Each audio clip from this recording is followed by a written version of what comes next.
Karnataka Ratna doctor Vishnuvardhan sir ಫ್ಯಾನ್ಸ್ಗೆ ನಮಸ್ಕಾರ. ಹಾಗೆಯೇ Kannada camera official YouTube ವಾಹಿನಿಯ ಸಮಸ್ತ ಎಲ್ಲ ವೀಕ್ಷಕರಿಗೂ ನಮಸ್ಕಾರ. ಕೆಲವು ಚಿತ್ರಗಳು ಯಾವ ಕಾಲಕ್ಕೆ ಯಾರಿಂದ ಹೇಗೆ ಕೆಲಸವನ್ನು ಮಾಡಿಸ್ಕೊಳ್ಬೇಕು, ಅದಕ್ಕೆ ಹೇಗೆ ಮಹತ್ವ ಸಿಗಬೇಕು, ಅದು ಖಂಡಿತವಾಗ್ಲೂ ಸಿಕ್ಕೇ ಸಿಗುತ್ತೆ. ಅದನ್ನು ಯಾವತ್ತೂ ಯಾರಿಂದೂ ಕೂಡ ತಳ್ಳಲಿಕ್ಕೆ ಸಾಧ್ಯ ಇಲ್ಲ. ಸೊ ಅಂಥ ಒಂದು ಸಾಲಲ್ಲಿ 1972 ಡಿಸೆಂಬರ್ 29ರಲ್ಲಿ ತೆರೆಕಂಡಂಥ ನಾಗರಹಾವು ಚಿತ್ರ ಕೂಡ ಒಂದು. ಸೊ ಈ ಚಿತ್ರವನ್ನು ಆ ಕಾಲಘಟ್ಟಕ್ಕೆ ಮೊದಲನೇ ಹೀರೋ ಆಗಿ ವಿಷ್ಣುವರ್ಧನ್ ಸರ್ ಪದಾರ್ಪಣೆ ಮಾಡಿದಂಥ ಒಂದು ಅತ್ಯದ್ಭುತವಾದ ಗಳಿಗೆ.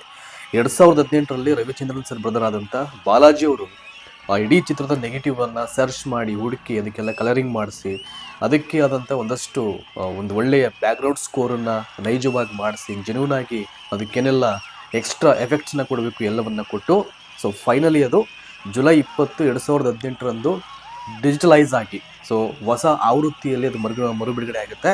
ಸೊ ಆ ಥಿಯೇಟ್ರ್ ಕ್ರೇಜನ್ನು ನೋಡ್ತಾ ಇದ್ರೆ ಸೊ ಆ ಎಫೆಕ್ಟೇ ಬೇರೆ. 1972ನಲ್ಲಿ ರಿಲೀಸ್ ಆದಾಗ ಇದ್ದಂಥ ಎಫೆಕ್ಟ್ ಬೇರೆ, ಬಟ್ 2018ರಲ್ಲಿ ರಿಲೀಸ್ ಆದಾಗ ಎಫೆಕ್ಟು ಬೇರೆ ರೀತಿ ಇತ್ತು. ಸೊ ಆ ಬಾಲಾಜಿ ಸರ್ಗೆ ನಂಬಿಕೆ ಇತ್ತು ಈ ಚಿತ್ರ ಸೊ ಹೇಗೆ ಅದು ಸೌಂಡ್ ಮಾಡಬೇಕು ಮಾಡುತ್ತೆ ಅಂತಕ್ಕಂಥ ನಂಬಿಕೆ ಅವರಲ್ಲಿತ್ತು. ಸೊ ಸಿನಿಮಾ ಬಿಡುಗಡೆ ಆಗುತ್ತೆ ಜುಲೈ 20, 2018ರಲ್ಲಿ. ಥಿಯೇಟ್ರ್ ಕ್ರೇಜ್ ಹೇಗಿರುತ್ತೆ ಎಲ್ಲರಿಗೂ ಶೇರ್ ಮಾಡಿ. ಆ ಸ್ಟೇಜ್ ಎಷ್ಟು ಅದ್ಭುತವಾಗಿತ್ತು, ಆ ಸೌಂಡಿಂಗ್